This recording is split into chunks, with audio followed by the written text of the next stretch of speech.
The black door. The old house at the end of Winslow Street had been abandoned for years. Tall and crooked, its windows shattered and boards rotting, it was a place no one dared to enter. But beneath the overgrown ivy and broken shingles, the house had a secret. At the center of the cellar, hidden under piles of old junk and dust, was a black door, sealed shut, with no handle, no lock, and no sign of how it might open. Those who tried felt an icy dread, like the door was alive, watching. One Halloween night, 3 friends, Mark, Jesse, and Nate, decided to investigate the infamous house. They'd grown up with tales of what lurked inside, but convinced themselves it was all just myth. They'd made a pact to find the truth. Armed with flashlights and a crowbar, they snuck through the creaking front door, braving the chill as they explored the decayed rooms. They found the door almost by accident, after tripping over debris in the basement. Their flashlights caught the inky black surface, untouched by dust. It was as if the air around it was colder, sharper. They felt drawn to it, each of them feeling the heavy, creeping sensation of dread, yet none daring to admit it. They stood in silence, studying it. Jessie, the boldest of the 3, took the crowbar and pressed it to the seam. The moment metal touched wood, a low groan echoed through the basement. She hesitated, but then, with a sudden jolt, the door flew open, revealing a darkness so complete it seemed to swallow the light from their flashlights. A foul stench rolled out, something ancient, wet, and decayed. They gagged, covering their noses, but curiosity drove them forward. The space beyond was a narrow, stone-walled passage leading down, much farther than the basement walls should have allowed. The walls were marked with scratch marks, deep gouges that looked like they'd been made by human hands. As they descended, a faint, pulsing noise became audible. It was like a heartbeat, slow and hollow, echoing through the stone. Jessie took the lead, her hand trembling as she held the light, while the others followed, breathing in shallow gasps as the passage grew colder, tighter. The path led to a cavernous room filled with old, rusted iron cages hanging from the ceiling. The cages swayed slightly, as though something had just brushed past them, though no one else was there. Inside some of the cages were shapes, huddled and motionless. The light barely reached them, but they looked disturbingly human, twisted and contorted into unnatural positions. And then they realized the shapes weren't moving. They weren't alive.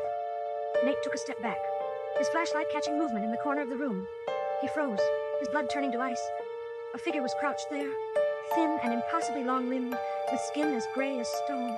Its eyes were empty, deep pits, yet somehow it seemed to stare directly at him. It tilted its head, as if studying them, and then it smiled, revealing a row of jagged, rotting teeth.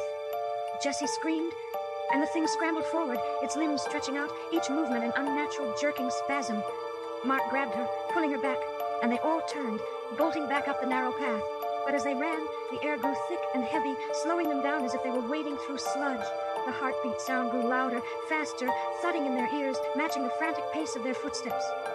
They reached the top of the stairs, desperate to escape. But when they looked up, the cellar had changed. The room was no longer the basement of an old house, but a vast, empty void. All that remained was the black door, standing alone in the darkness, open and waiting. Behind them, the sound of scraping metal echoed, growing closer. They turned to see the creature's silhouette emerging from the depths, its arms stretching out toward them, fingers twisted and claw-like. Panic overtook them, and they dove through the door, slamming it shut just as the creature's clawed hand reached out to grab them. They leaned against the door, breathing hard, trying to steady their pounding hearts.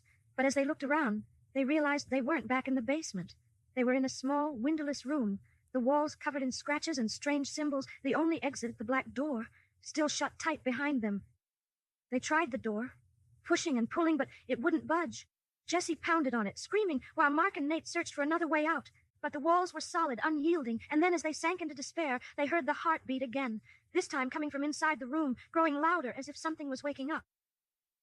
Mark's flashlight flickered, casting brief glimpses of a figure forming in the corner, its eyes opened, deep, hollow pits staring straight at them, filled with hunger and malice.